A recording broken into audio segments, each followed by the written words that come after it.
Saludos amigos y amigas, que estén siempre muy bien. Hoy vamos a saludar a Alexander Ortiz,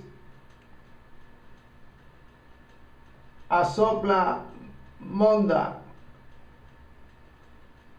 y Carwitz Jesús Meléndez en México, a Sopla Mende y a Jesús Meléndez en México, que estén muy bien.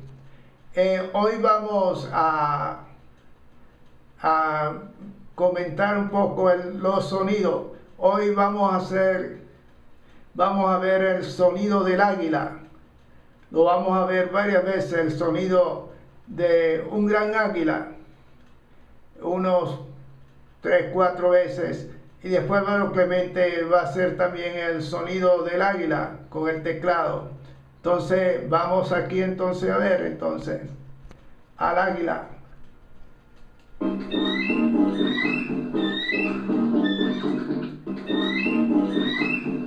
Ahí está el águila.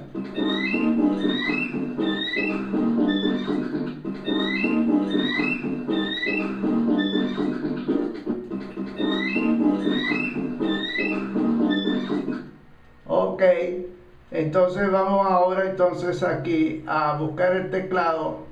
El sonido del águila, viendo allí, él hace en esta águila un sonido que es el A5, este que está por aquí.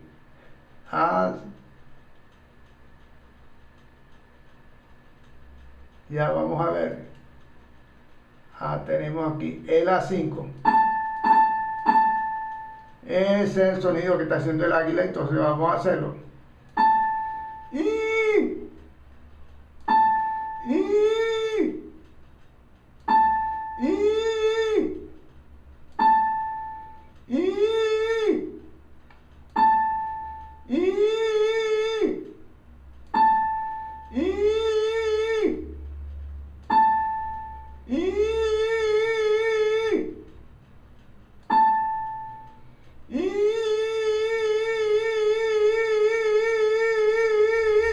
Ok, ya hemos hecho entonces la nota 5 que refleja el sonido que hizo el águila. Muchas gracias por la atención, amigas y amigos, que estén siempre todos muy bien. Bye bye.